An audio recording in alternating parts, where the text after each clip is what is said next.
Oi, Rafael, boa noite. Lilian, boa noite, Lilian.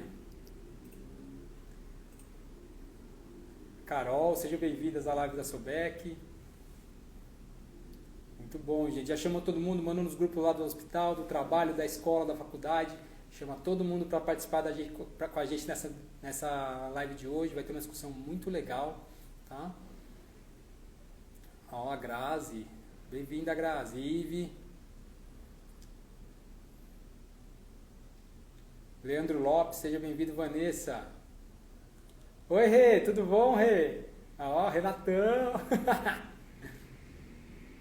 Márcia, tudo bom? Boa noite. Gente, hoje a gente vai fazer uma live e a gente tem duas convidadas, então eu vou fazer a apresentação das duas, eu vou sair e eu volto para fechar com vocês, tá?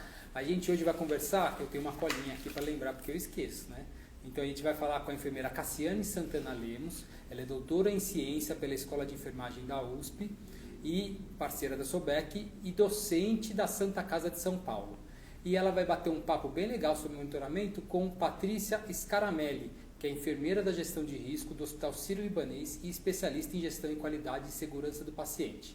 Tá ok? Então, muito bom, a gente está com quase 50 pessoas assistindo, é pouco, eu quero muito mais. Vocês estão me ouvindo bem aí? Tá legal o som? Dá um joinha aí se o som estiver bom. Vários tchauzinhos, gostei dos acenos. Raquel, muito bom. Ó, gente, então eu vou dar lugar para Cassiane e ela vai fazer o convite para Patrícia, tá ok? Até mais.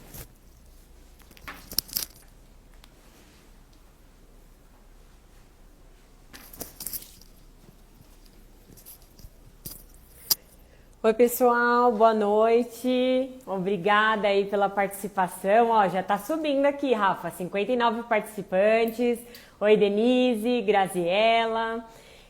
Eu vou chamar aqui daqui a pouquinho a enfermeira Patrícia, ela já deve estar aqui com a gente. E hoje a gente vai fazer uma discussão muito legal, tá? Sobre o monitoramento da aplicabilidade do checklist cirurgia segura, do nosso timeout, né? Estamos esperando aqui a Paty entrar. Daqui a pouquinho. Oi, Beatriz, Claiane, Rafa me dando um tchauzinho aí. Regiane, Maribel.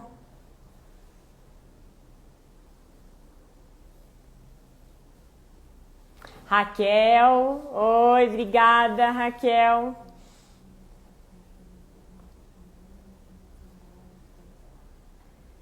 Cris. Pessoal tá chegando, tá chegando. Pessoal saindo do plantão, chamando aí a galera, todo mundo do centro cirúrgico. Oi, Maribel. Ó, Marília presente, ó, interior de São Paulo aqui junto com a gente. Quem mais aí? Quem tá mais fora de São Paulo? Pati, você tá por aí já? Vamos entrar. Vamos conectar daqui a pouquinho com a Pati.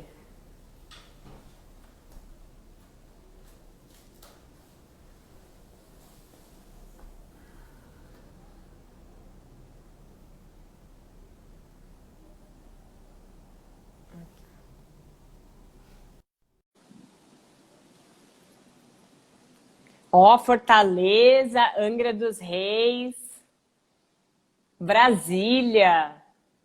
Pessoal aí do Brasil, tudo. Vitória da Conquista. Quero ver, quero Mato Grosso do Sul. Estamos com todas as regiões aqui. Salvador. Rio Grande do Sul, Belém do Pará. Estamos aguardando aqui a Pati. Goiânia. Pessoal, a Paty está entrando aqui, ao vivo, né? Todo mundo sabe, ao vivo a gente tem que encenar. Só um pouquinho.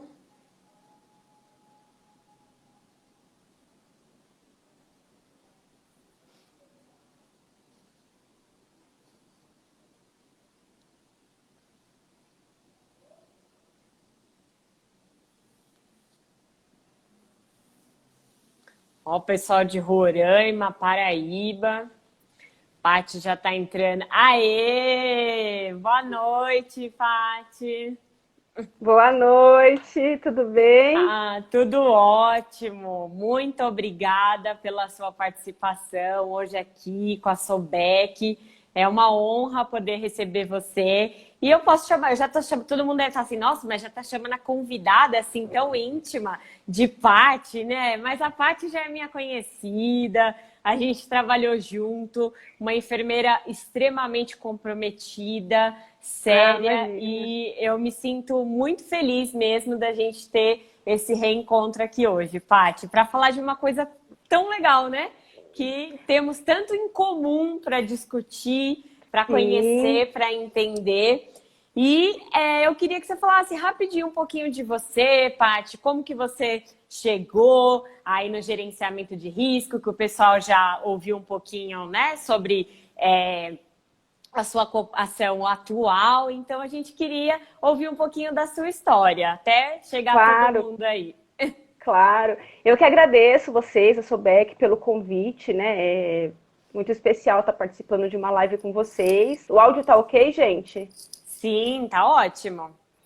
Eu é que agradeço, né? Então, eu sou a Patrícia, eu sou enfermeira de formação, atuo atualmente como analista da gestão de risco no Hospital Sírio-Libanês, né? Sempre atuei há 10 anos em UTI adulto, né? Não tem muito a ver com centro cirúrgico, mas tive a oportunidade de estar trabalhando qualidade, oportunidades de melhoria no centro cirúrgico. Foi quando eu me apaixonei pela área da qualidade, né? Vi que eu tinha muito a contribuir, né, com essa área e fiz a especialização e agora estou na gestão de riscos. Nossa, muito legal, mas lógico que tem tudo a ver, inclusive nós somos super amigos do pessoal da UTI, né? Parceiros, né? Parceiros, Centro cirúrgico tem que conversar muito bem com a UTI, senão não rola. Precisa. Mas, verdade. Pati, me conta um pouquinho, né? Porque nem todo mundo, às vezes, tem esse contato, né, com a parte mais administrativa. O que faz a gestão de risco no hospital? Como que funciona? Olha, gestão de risco faz bastante coisa, viu? Mas eu vou falar de forma clara e objetiva, né? Então, assim, a gente identifica os riscos das áreas assistenciais, classifica esses riscos de acordo com a severidade, com a frequência que esse risco pode acontecer, né? De acordo com esses riscos, implanta barreiras de segurança para que o evento não venha a ocorrer no paciente. Faz o gerenciamento dessas notificações de ocorrência. Então, tudo que é notificado a gente lê, classifica se teve dano para o paciente ou não, né? Então, a gente faz essa segregação.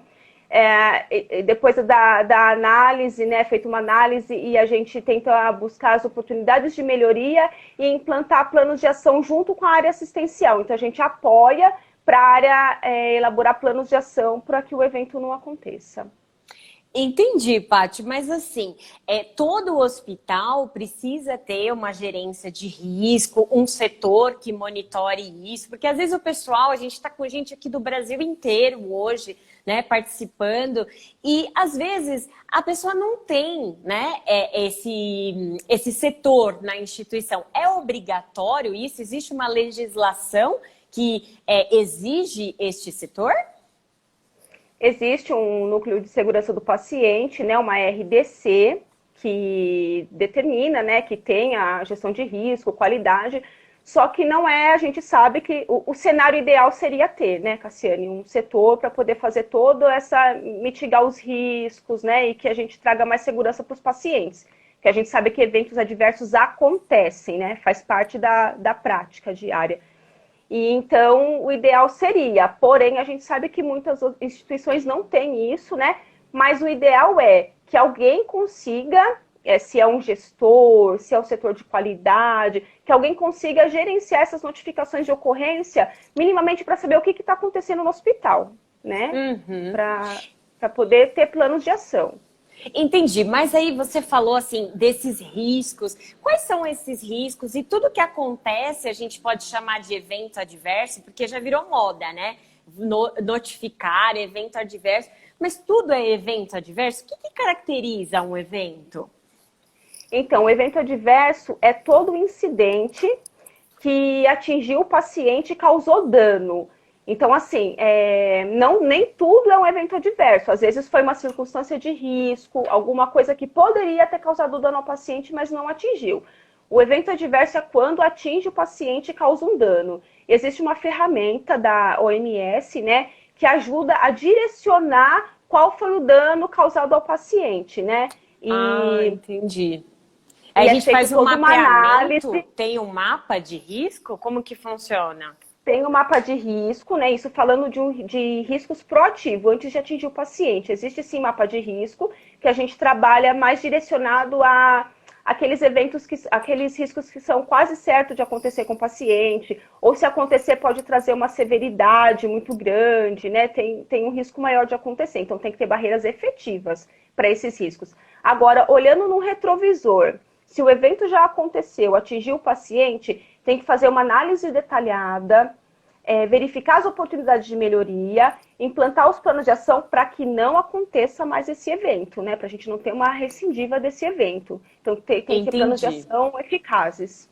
Mas aí, só para o pessoal que está em casa, que não tem muito contato, né, com essa realidade, a gente categoriza essas questões, né? Tem uma pergunta aqui da Vanessa Barcelos, né? Como que é essa ferramenta para categorizar os riscos, Paty?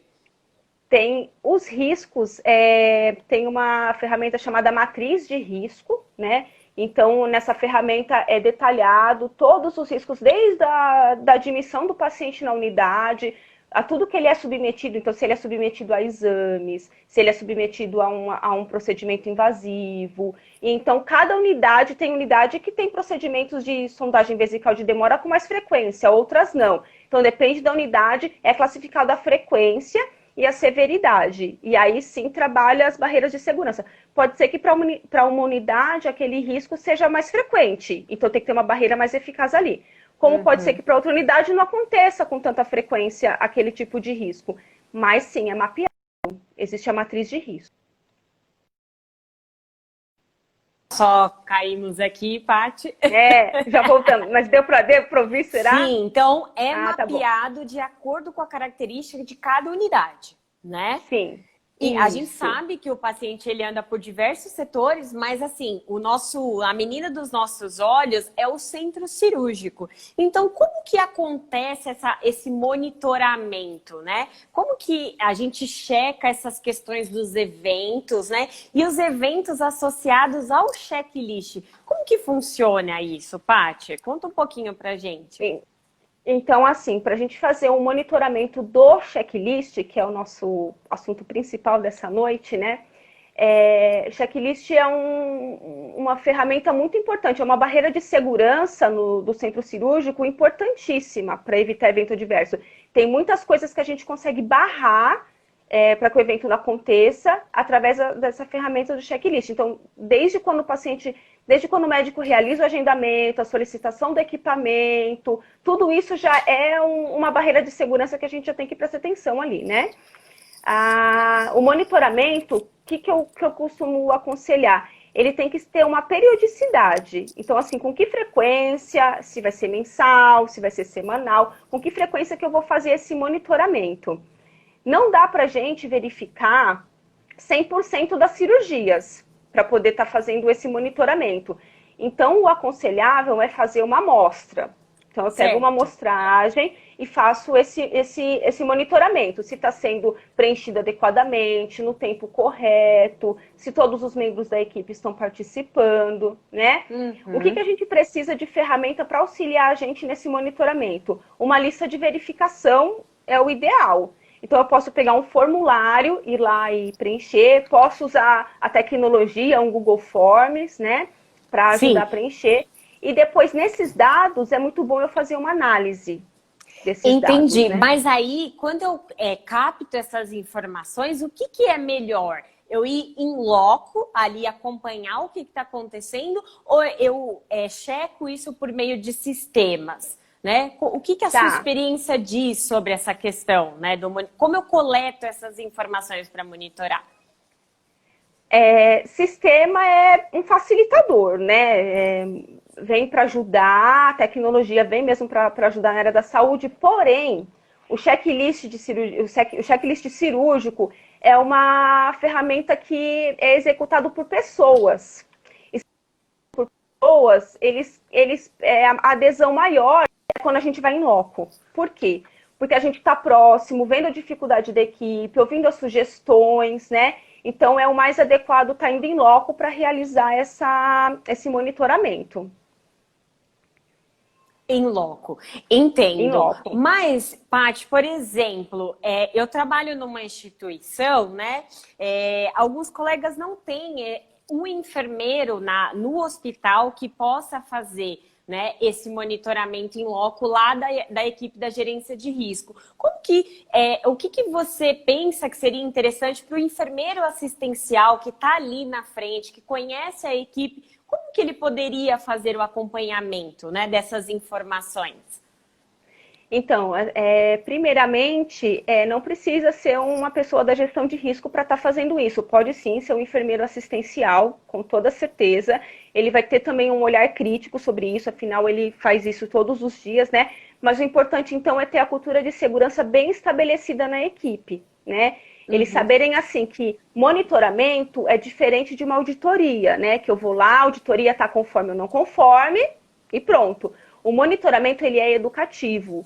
Então, muitas vezes o enfermeiro entra para posicionar um paciente, ajudar na intubação. Então, nesse momento, ele já pode ver se foi feito o checklist, o sign-in, se foi feito antes da indução anestésica, se antes da incisão cirúrgica. Ele já pode observar nesse momento de auxílio, que ele vai entrar na sala para levar algum material, que ele vai para ajudar a fazer alguma coisa, né? Então, ele já pode aproveitar esse momento para fazer o checklist. Entendi. Né? Aqui a Vanessa pergunta de novo para a gente, assim, se existe algum cálculo, né, para fazer essa amostra. Você falou um pouquinho, né, que isso depende muito de como é a característica da instituição, né, Paty? Isso. Depende muito do perfil institucional. Não adianta a gente estipular um número. Tem que ser realizado 100 verificações por mês. Mas, às vezes, eu estou só supondo aqui, né, gente? Eu sei que faz mais que isso. Mas, às vezes, aquela instituição faz 50 cirurgias no mês. Então, como que eu vou estipular um número? Então, é um N variável, né? Sim. Então, assim, eu tenho que ver uma média de 3 meses e ver, por exemplo, eu tenho, então, nesses últimos 3 meses, foi feito 200 cirurgias, né, por mês. Então, eu vou fazer uma verificação em 50. Então, eu tenho uma amostra. Se nessas 50 for conforme, ou se teve alguma não conformidade, alguma coisa que eu preciso trabalhar melhoria, a gente pode até verificar se batem, se são sempre as mesmas coisas, ou se são coisas diferentes que precisa melhorar, se às vezes é sempre a mesma equipe, pode trabalhar dessa forma. Mas não tem como a gente injetar um número. Sim, e esse envolvimento da equipe é fundamental, né, Paty? Então, sim, assim, como atrair esses colaboradores, né, para se envolver nessa questão da cultura de segurança, né? Então, como trazer a equipe e mostrar a viabilidade e a relevância desse processo, né? Qual que é o impacto disso no resultado que a gente se propõe, né? Para uma assistência de qualidade, né? Uma assistência diferenciada, né? E aí... É um desafio, né? É um desafio. Sim. Não, e o pessoal aqui, muita gente perguntando, Paty, assim, porque fica muito aquela dúvida, né? Quais são os maiores riscos, né? Tem algo dentro do nosso checklist, dentro da dinâmica cirúrgica que impõe mais riscos e exige que se tenha um olhar diferenciado? Ou tudo é considerado risco e é analisado num contexto geral? Conta um pouquinho pra gente sobre isso. Tudo é considerado risco, né? Porque como é uma barreira de segurança, o checklist é uma barreira de segurança, é uma meta, né, para as instituições que são certificadas, né, que recebem visita, certificação. É a meta 4, né, o checklist cirúrgico. Então, ele é considerado todo importante. Porém, sim, tem aqueles pontos que são mais críticos. Até que se aconteça, a gente tem que chamar um time de resposta rápida, a gente tem que ter uma ação até imediata, que é aquele ver e agir, né? Então, o evento está acontecendo, eu não vou esperar fazer uma notificação, esperar o retorno da gestão de risco após análise. Às vezes eu tenho que ter uma intervenção imediata, né? Aí vai muito do olhar clínico do enfermeiro, da equipe cirúrgica que está em sala. Uhum. E assim, Paty, tudo, né? O pessoal pergunta assim, tudo a gente tem que notificar, né? E como que a gente pode notificar os incidentes que acontecem, né, na nossa prática diária? O que a gente deve notificar, Paty? Gente, o ideal seria, né, notificar tudo, né? Porque assim, hoje, um exemplo, a medicação veio dispensada errada hoje, amanhã vem dispensada errada de novo, e depois de novo. E eu tô sempre arrumando um jeitinho de vai pegar a medicação certa. Então, assim, se eu não notificar, se eu não passar isso para frente, ninguém vai saber que precisa trabalhar nessa parte, que há um problema na dispensação da medicação, e a gente agir. Então, isso falando quando não atingir o paciente, né? Então, se a gente não notifica, não tem como saber, não tem como, não digo nem passar para frente, mas que a gestão de risco ou algum coordenador tenha ciência para poder ter um plano de ação, né? Para ter uma oportunidade de melhoria aí. E na nossa realidade diária, o pessoal sabe, aí manda carinha aí de choro ou alegria, para quem concordar comigo, que assim, sempre falta aquele fiozinho que o cirurgião usa e não tem. Às vezes a caixa vem sem o integrador, aí fica esperando para o procedimento. O anestesista às vezes não planejou muito bem como que ia ser essa intubação, e aí na hora ele vê que a cânula que ele precisa não está na sala, né? Então, assim, essas coisas a gente deve notificar, porque teoricamente não atingiu o paciente. Não atingiu o paciente, mas a gente tem que pensar sempre em trabalhar preventivamente, né? A gente não precisa esperar atingir o paciente, causar um dano. Isso que é segurança do paciente, né? Ele vai no hospital não para resolver aquele problema, não para sair com outro, né, problema. Então, o ideal é assim, aconteceu esse evento, faltou o equipamento, estava no mapa cirúrgico e aconteceu algum imprevisto e esse equipamento não chegou, o fio está solto, notifica para a gente dar ciência aos gestores da área para eles orientarem a equipe, trabalhar com treinamento, né, trabalhar com orientação. Prever, que nem a Nessa está falando aqui, prever e prover, né? A gente tem que estar enfermeiro de centro cirúrgico, não só centro cirúrgico, mas mais no centro cirúrgico ainda. A gente tem que pensar em tudo. E é aquela história, você tem que entrar meio que literalmente para uma guerra. Não é que a gente pensa negativo, mas se não der certo, qual que é o plano B? E a gente não pode ter só o plano B, né, Paty? Tem que ter o C, o D. Sim. E o pessoal pergunta também, assim, quando que a gente deve ter um limite para fazer essa notificação? Eu tenho que fazer ela imediata? Qual que é a tolerância? O ideal é fazer o mais rápido possível, né? Já reportar alguém para tentar agir imediatamente, corrigindo a falha, né? Mas não existe um limite. Se o quase erro, a circunstância de risco aconteceu ontem, mas, poxa, o plantão foi tão corrido, eu não consegui notificar, posso notificar no dia seguinte? Pode notificar no dia seguinte. Só é assim, tomar cuidado nos casos que teve dano ao paciente, que atingiu o paciente, aí tem que ser mesmo o mais rápido possível, porque às vezes tem que ter mesmo ação imediata, planos de ação imediatos e até às vezes conversar com o paciente, né? Se for o caso, com a família. Então tem que ser tudo toda muito essa rápido. questão de compliance análise, hoje, né? Que exatamente. a gente está vivendo, né? A transparência tem que ser muito mesmo, rápida. Né?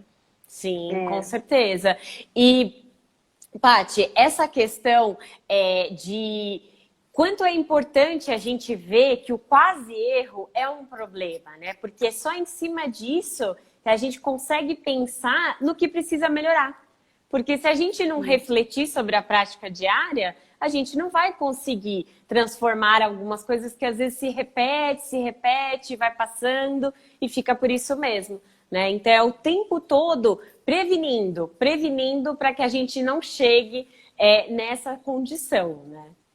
Para que o nosso paciente fique seguro, né? Se é um quase erro, amanhã pode ser o erro, né? Amanhã pode ser o dano para o paciente, então... porque todas essas barreiras, né, que você estava falando, né? Então, a promoção, a criação de protocolos, treinamento da equipe, tudo isso vai caindo se a gente deixa as coisas acontecendo. O risco, né? Vai diminuindo a frequência, né? O risco vai diminuindo a frequência de acordo com que eu coloco barreiras efetivas. Uhum. E aí, Paty, a gente entra também numa questão assim, de indicadores, né? Como que a gente trabalha com esses indicadores do checklist? Então, eu monitoro, mas eu tenho uma forma de analisar isso por meio de indicadores, alguma ferramenta específica. Muita gente está perguntando aqui, né? Se usa, por exemplo, PDCA, FEMEA. O que costuma se fazer na prática? O FEMEA é utilizado para áreas que não têm assistência. Então, por exemplo, o Centro de Material e Esterilização, que são processos, né? E não assistencial. Então, é indicado, sim, uma ferramenta FEMEA, né? O indicador é para medir aquilo que eu preciso enxergar. Então, eu sou gestor da área e quero saber como é que está a execução do meu checklist. Então, eu faço monitoramento, coleto os dados, né? Com a minha lista de verificação. Pode ser um formulário, pode ser um Google Forms, que daí já até envia, né, para uma planilha, já até melhora, facilita, né, na parte da análise dos dados. Certo. E através disso eu faço o indicador. O indicador mais usado para o checklist, né, que praticamente toda instituição tem, é o checklist de conformidade, né? Então, isso é quantitativo. Foi realizado, quanto que é a minha amostra, quantos estão conforme e quantos estão não conforme. Tem também a possibilidade, claro, um pouco mais trabalhoso, só que vale a pena, de fazer um checklist um pouco mais qualitativo. Então, eu posso pegar, por exemplo, foi preenchido todos os campos do checklist da cirurgia segura? Ou então, quais campos que não foram preenchidos? Todos os membros da equipe estavam prestando atenção no momento de fazer o checklist, né? Então, eu consigo fazer uma análise mais qualitativa.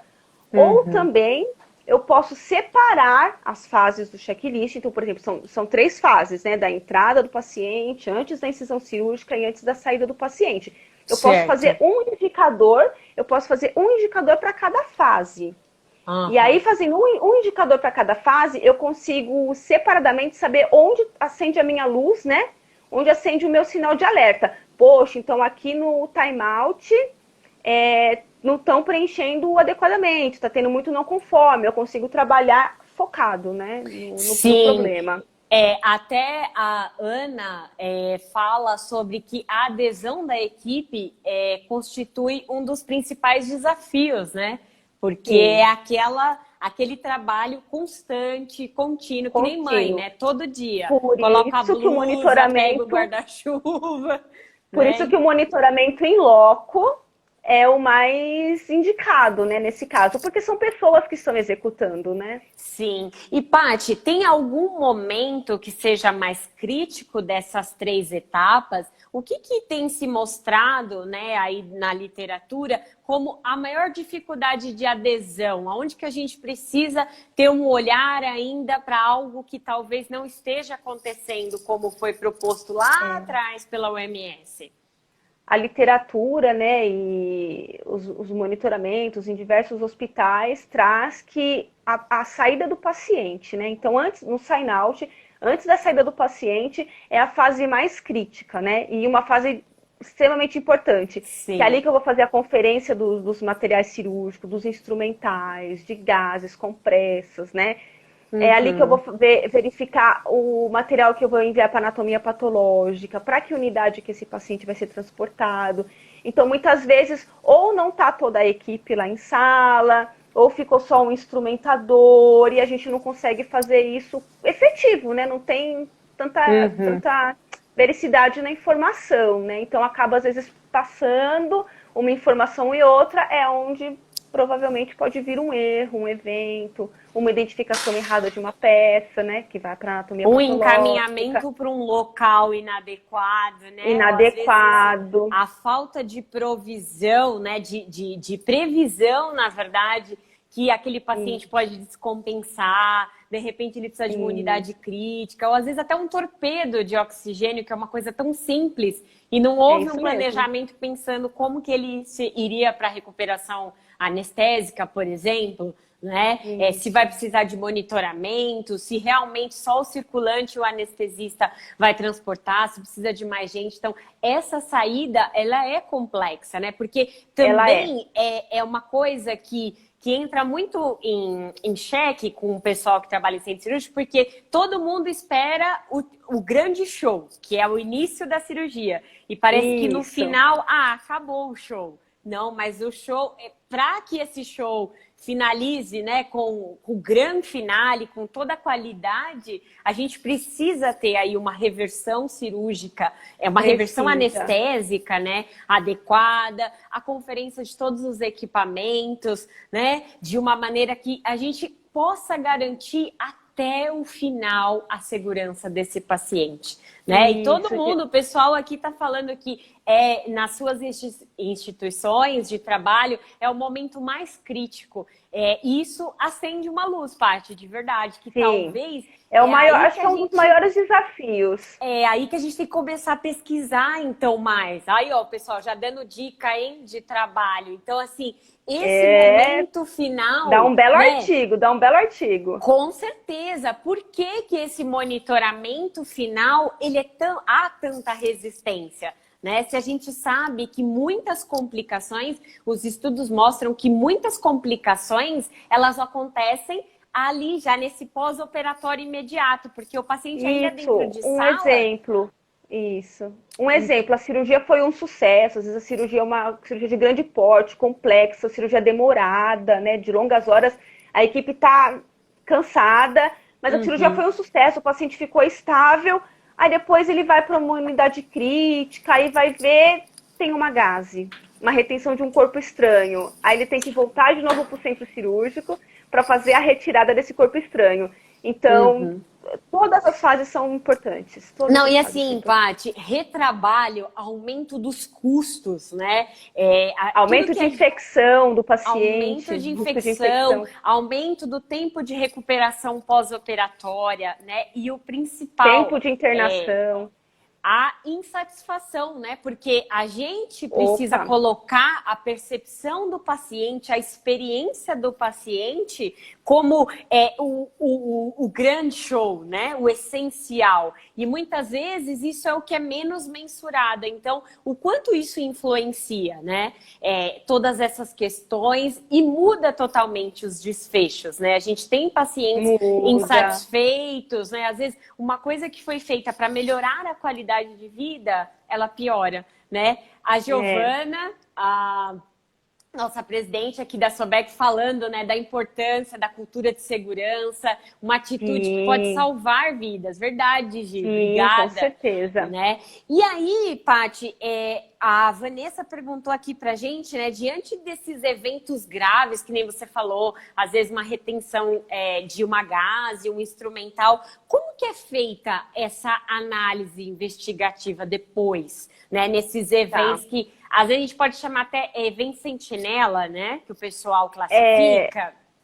Não está mais usando essa nomenclatura, né? Não, agora mudou, é um evento catastrófico, né, gente? O paciente veio para fazer uma cirurgia e aí teve que ser submetido a outra cirurgia, né? Para retirada de corpo estranho. Então, insatisfação dele com certeza, né? Vai ter insatisfação. Mas é feita uma análise bem detalhada nesses eventos. Então, bem estruturada essa análise. Tem que conversar com os envolvidos sigilosamente, né? Com os envolvidos, desde a equipe cirúrgica, com a equipe de técnico de enfermagem. Não com o intuito de apontar, você foi errado, você não fez o raio-x, não com esse intuito. É sempre com foco no processo.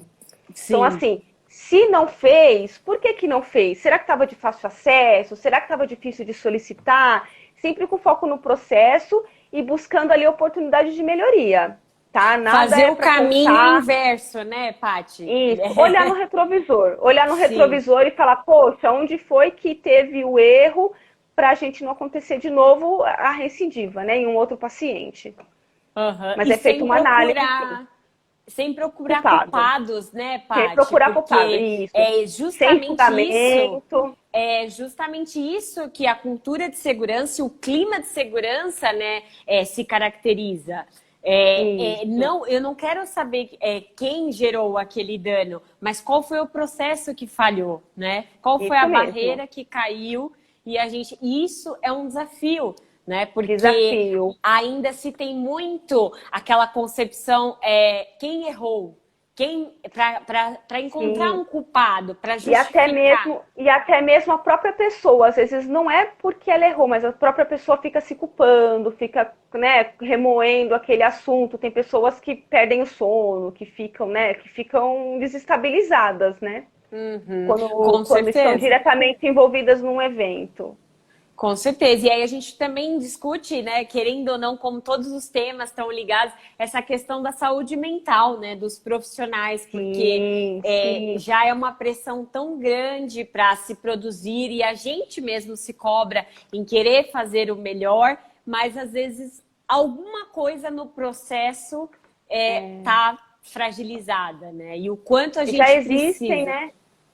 Já existem algumas instituições, o ambulatório de segunda vítima, né? Que a gente fala assim, a primeira vítima foi o paciente, coitado, que teve que ser submetido a uma nova cirurgia, né? Teve o dano, às vezes até irreversível, às vezes até um dano irreversível. A segunda vítima, a gente fala que foi os envolvidos nesse evento, porque ninguém sai de casa, né, gente, falando, não, hoje eu vou deixar uma gaze, hoje eu quero. Ninguém sai de casa pensando assim, né? Então, psicologicamente, essa pessoa fica abalada. Por isso que existe um ambulatório de segunda vítima. Algumas instituições já têm, que é um apoio psicológico, uma conversa, né? Um bate-papo para a pessoa tentar entender, desabafar, né? Tentar melhorar esse trauma. E já falam até em ambulatório de terceira vítima, que é quem analisa o evento. Que às vezes... É verdade. É verdade. A gente lidar com tanto dano, tanto segredos, coisas negativas, né, Paty? Sigilo, conversa né? com tantas pessoas, e as pessoas estão abaladas, que se falam que quem está analisando também precisa também é a terceira vítima. Né? E todas essas questões éticas, a evolução já dá outra ainda live, hein? Mas todas essas questões éticas também que envolvem, né? Hoje, cada vez mais, tanto o profissional quanto o paciente tem esse senso crítico de analisar os seus direitos, né? E quanto isso pode ser fragilizado, né? Quanto a credibilidade de uma instituição pode ser perdida diante de um evento grave, né? Uma situação que trouxe, às vezes, danos irreversíveis para o paciente. Né? Porque a gente lida com essas questões também que às vezes dá para corrigir, mas às vezes não dá. É para a vida. Às vezes não. No quantitativo da sua análise, foi um caso no ano, mas para ele foi a vida, né? É a vida dele que vai ser totalmente transformada diante dessas questões, né? Então, o quanto é importante esse acompanhamento. E, nossa, e tá chovendo... Pergunta? Aqui, Paty. Poxa, que bacana. Vamos ler algumas aí, Cap. Tô tempo, porque o pessoal tá aqui, tá. E assim, Paty, a gente falou desses momentos, né, de como que classifica, então, se é um evento, se é um incidente. Mas assim, existe alguma verificação específica para algum tipo de cirurgia? Então, a Michele perguntou aqui pra gente, né, uma lista específica, por exemplo, para parto? Ou... todo mundo é da mesma forma, com diferentes enfoques? Não entendi a pergunta. Diz com checklist de cirurgia segura, é isso? O checklist não. que a gente faz, não? Isso, uma lista específica, desculpa, uma lista específica para determinado tipo de cirurgia. Então, por exemplo, no parto. Entendi. Assim, não existe. A OMS estabeleceu, né, com as 3 fases, né, um checklist com as 3 fases, porém, pode se adaptar, né? Então, por exemplo, tem instituições que pode ser que aquele tópico não faça sentido, não faz não quer dizer aquela realidade. Porém, tem alguns que, por exemplo, se tem risco de sangramento, se teve tipagem sanguínea, que não aconselha a ser modificado. Porém, você pode acrescentar coisas sobre parto ou sobre algum tipo de cirurgia que é feito com frequência na instituição, que você acha necessário, principalmente se já teve algum evento adverso relacionado a isso, Pode estar acrescentando, pode estar adaptando no checklist, porque o checklist, gente, é o quê? É um lembrete, né? Então, assim, eu checo lá, tem tipagem sanguínea, né? Para não ter o evento. Então, se for necessário, se for primordial, pode adaptar. Porém, não existe um para parto, cesárea ou parto normal. Eu desconheço, né? Minha área não é ginecologia, mas não conheço essa ferramenta. Então, na verdade, o ideal é que, de acordo com a particularidade do seu serviço, você faça determinadas adaptações, né? Sim. Então, por exemplo, que nem eu trabalho num hospital pediátrico. O que é essencial na anestesia da pediatria? É a baraca, são mais opções de cânulas, com cuff, sem cuff, durante a cirurgia, né? O que é mais esperado? Então, a gente fazer essas pequenas adaptações, né? Para mitigar, né? Essas possibilidades de falhas. Pode né? estar fazendo. E Até porque o checklist tem que fazer sentido para quem está realizando, para quem está executando. Então, se aqueles tópicos, aquelas perguntas que estão no checklist não faz sentido para quem está na operação, ele não vai fazer. Né? Vai ser só mais um papel, vai ser só mais um quadro para poder estar sendo preenchido. Então, pode sim acrescentar coisas que façam sentido. E, Paty, assim, a Giovana pergunta para a gente, né? Se o objetivo é detectar, né, as situações, a gente vai considerar. Como que a gente vai considerar? Se é near-miss, se é um evento adverso grave? Como que a gente vai fazer essa categorização? Porque às vezes é difícil, né? Sim, a área, com certeza, isso daí é papel mesmo da gestão de risco, ou de quem vai analisar que vai receber, quem vai fazer a gestão dessa notificação de ocorrência. Classificar se é uma circunstância de risco, se é um near miss, né? A área só tem que saber assim, foi alguma coisa que não atingiu o paciente, então é uma circunstância de risco. Eu também posso notificar. Certo. O incidente atingiu o paciente, pode ter sido um dano leve, um dano moderado, é um evento adverso. Desculpa. É um evento adverso, tá? Então, é essa a diferença. Não atingir o paciente é uma circunstância de risco de acontecer. Atingir o paciente é um evento adverso. Entendi. Então, a ideia, na verdade, Paty, é quem está ali na ponta, direto na assistência, às vezes nem precisa ficar se preocupando qual é a classificação, né? O importante é notificar, né? Para que a gente consiga fazer esse monitoramento, né? Isso, a notificação. É a ferramenta mais importante. Sim. E aí, como a gente faz toda essa notificação? Por exemplo, às vezes no meu serviço eu não tenho um sistema, né? O que seria interessante? Às vezes não tem-se essa possibilidade, não tem um prontuário eletrônico que eu já possa compilar essas informações todas, né, fazer esse monitoramento. Como que quem está começando agora, né, às vezes a gente tem muita gente participando aqui que às vezes não tem implantado no seu serviço e vendo essa live, tendo essa oportunidade de educação permanente, vai propor, né, para a sua administração, para a gestão do seu hospital, para fazer este monitoramento, né? E como que ele pode fazer isso se ele não tem essas ferramentas mais modernas, né? Um sistema aí eletrônico? Pode ser feito manual, tá, gente? Pode ter um formulário, criar um formulário com perguntas direcionadas, né? Então, por exemplo, coisas que precisam ter na notificação. É o nome do paciente, a idade, a identificação do paciente, né? A data e o período também é importante, porque a gente até vê, é recidiva mais à noite, é mais de tarde, né? Até por período. O que aconteceu e atingiu o paciente, sim ou não, né? E aí você já tem uma notificação, você pode direcionar para o seu gestor, para o seu líder direto, né? E ele vai dar o encaminhamento. Alguns gestores de área faz também análise, né, dessas notificações, quando não tem a gerência de risco implantada no hospital.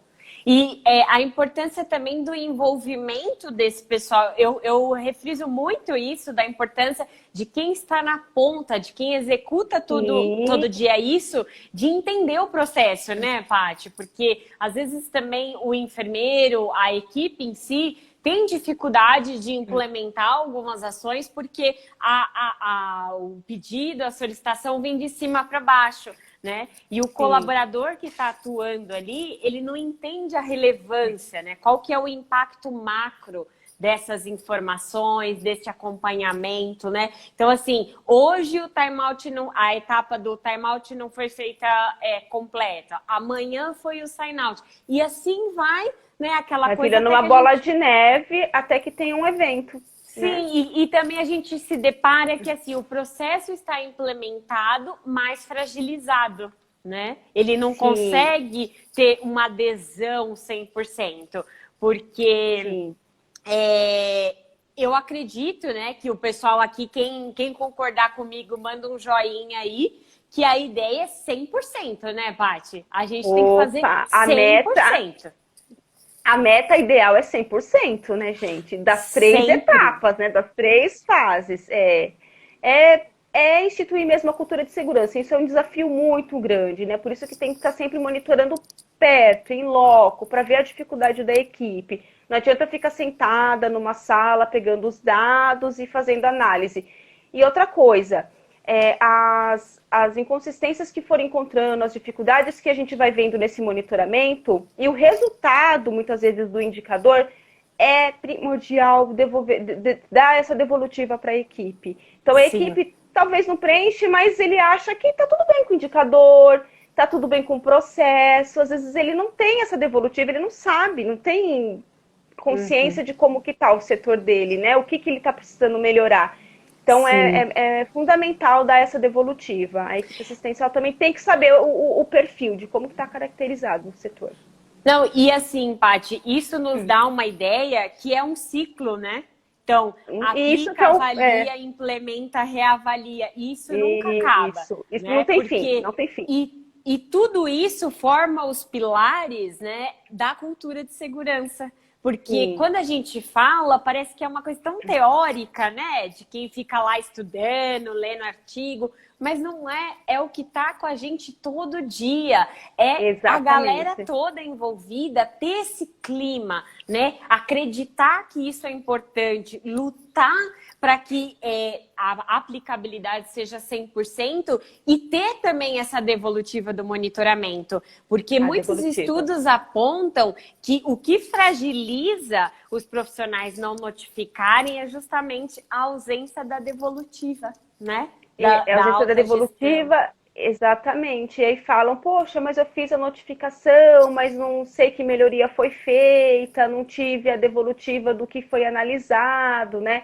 Então é importante sim, a devolutiva das notificações para incentivar que tenha mais notificações, né?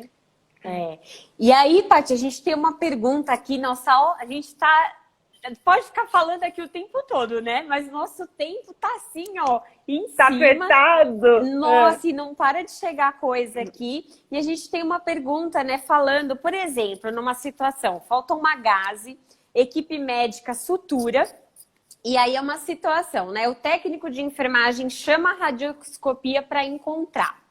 Se eu fosse notificar isso, seria um near missing ou um evento adverso grave? Né? O quase erro. Então, o evento adverso grave é se encontrar a gase, se a gase for localizada retida, né, no abdômen do paciente. Isso seria um near miss. Então, assim, fez a conferência de gase no sign-out, não bateu a conferência. Qual que é a atitude que eu tenho que ter? Chamar a escopia para ser feita ainda antes. A gente aconselha, né? A gente sabe que muitas vezes não é possível. Antes da sutura do paciente. Fez a escopia, não localizou a gase, então está tudo documentado. Eu fiz todo o processo assistencial que eu teria que ter feito, né? Se não localizou com a escopia, provavelmente não está mesmo no paciente. Então, ok, sutura o paciente e fica como um near miss, uma circunstância de risco. Notifica sim. Se eventualmente no dia seguinte fizer um outro raio-x no paciente e for encontrada essa gase, aí sim é um evento adverso grave. Entendi. Então a gente pode ter duas situações, né? A gente tem que monitorar essas duas situações. Tem que monitorar. Isso. Entendi. Então, isso mostra para o nosso público que é um processo que às vezes ele não acaba naquele momento que aconteceu, né? O Não, incidente. não, Ele tem não. mais repercussões. Muitas vezes o paciente já saiu até de alta hospitalar e a gente tem que continuar o contato com ele, né? Continuar, às vezes ele está precisando de algum tratamento para poder melhorar esse dano que ficou grave nele, algum tratamento ou médico, clínico, ou até mesmo o psicológico, né? Então tem que acompanhar, até mesmo quando ele sair de alta hospitalar. Sim, com certeza. Nossa, Paty, olha, a gente teve um monte de perguntas. Eu acho que a gente conseguiu aqui contemplar quase tudo, mas assim, para o Ah, que pessoal que está bom! nos assistindo, se ainda ficou alguma coisa que de repente não está muito claro, alguma pergunta que de repente escapou aqui, tá todo mundo me passando um monte de pergunta. Pode postar para a gente, que depois a gente Pode, faz uma devolutiva para vocês, né? com E assim, certeza. eu gostaria de agradecer muito, muito, porque a gente tem que Ah, falar imagina, eu antes, que né? agradeço. Instagram, você sabe, né? Ele derruba a Sei, gente, dá a uma gente hora não ele quer. interrompe. É, Então assim, ainda o Rafa vai entrar para dar um tá. tchau para todo mundo e agradecer a participação, mas assim, para mim foi extremamente, assim, prazeroso, Paty, poder primeiro fazer isso com você, né? Uma pessoa que eu tenho como referencial e discutir uma coisa que a gente gosta tanto, né? E que a gente E tão luta tanto, importante, né? E tão importante, é. sim, para que a gente possa transformar, né, e mostrar a importância da nossa atuação também, né, Paty? Porque assim, você é uma enfermeira atuando num setor que às vezes, de repente, tem até algum graduando vendo aqui a nossa live e fala, nossa, mas tem enfermeira nessa área, né? Então, Tem. Não só olha. enfermeira, mas outras especialidades também. Tem Sim, sim. sim, com certeza. Mas é que às vezes a gente fica tanto com o olhar só na assistência e esse macro, né, do enfermeiro e o quanto ele pode fazer a diferença. Porque a gente conhece diversas áreas, diversos setores, né? Aonde que pega ali cada ponto da assistência e a gente pode ter uma atuação diferente, um protagonismo para mudar mesmo, né? Os processos e tá constantemente buscando. A gente eu brinco que enfermeiros são seres humanos eternamente insatisfeitos, mas no É, sentido porque sempre queremos melhorar, sempre né? isso. E melhoria, gente, não acaba, né? Se a gente buscar, sempre tem algo que a gente pode fazer melhor, que a gente pode fazer melhor no processo. E é importante, muito importante, a equipe assistencial estar envolvida nisso. Trazer sugestões, ser crítico mesmo, sabe? Participar. Ter essa cultura de segurança dentro de si, de que não estou fazendo para dedurar o colega, não estou fazendo para ser julgado, nada disso. É importante, sim, o envolvimento. E é garantir, né, Paty, que de fato 100% do checklist cirurgia segura seja implementado, né? E Ah, o que quanto sonho, isso terá impacto na qualidade da nossa assistência e num Sim, bom desfecho pós-operatório, né? com certeza, sim. Então, Eu, muito Eu que obrigada a agradeço, foi uma todos. delícia. Obrigada a vocês por terem participado todos. Obrigada mais uma vez pelo convite. E se teve alguma pergunta que eu não fui clara, que ainda ficou dúvida, alguma coisa, pode disponibilizar meu contato, né, da rede social, tudo, que eu tô aqui, posso, no que eu puder ajudar, posso contribuir, tá bom? Obrigadão, Paty. Vou chamar agora Imagina, o pessoal para a Rafa. gente encerrar o Rafa. Até Tá mais. ótimo. Tchau, até.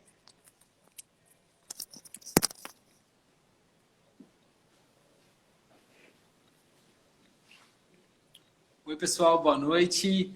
Patrícia, eu vou já encerrar com você. Muito obrigado pela sua participação, tá? Em nome da Sobec. Eu Obrigada, gostaria muito de Rafa.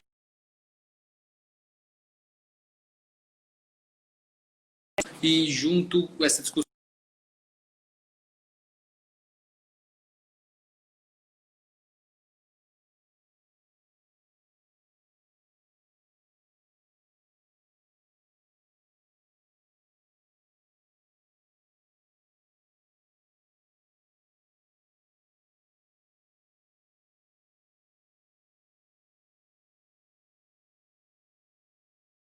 discussão com a Cassiane. Que legal a gente ver a monitorização, né, o monitoramento do checklist cirúrgico junto com as auditorias, a qualidade e a gestão de risco trabalhando junto aí para melhorar a segurança do paciente. Queria deixar aqui que a gente deixou algumas perguntas sem responder que tem a ver muito com os tipos de checklist, a implantação do checklist, porque a próxima live vai ser de implementação, melhoria, dificuldades, as barreiras, os facilitadores. A gente vai falar de tudo isso nas próximas lives. Então a gente achou que ia ficar muito repetitivo se a gente colocasse junto nessa, até porque é muita coisa para discutir só em 60 minutos. Então não percam a próxima live, já vai ser semana que vem, certo? Dia 11, eu vou estar aqui com a Larissa e a gente vai falar de tudo isso que a gente não falou hoje, mais um pouco, tá bom? E então agradeço a participação de todos, obrigado por assistirem, obrigado por escreverem, por mandarem as perguntas, continuem participando, agradeço a Sobec e agradeço a Aspen pela parceria junto nessas lives, que não vai ser a última também semana que vem, a gente ainda tem muita coisa para discutir, tá bom?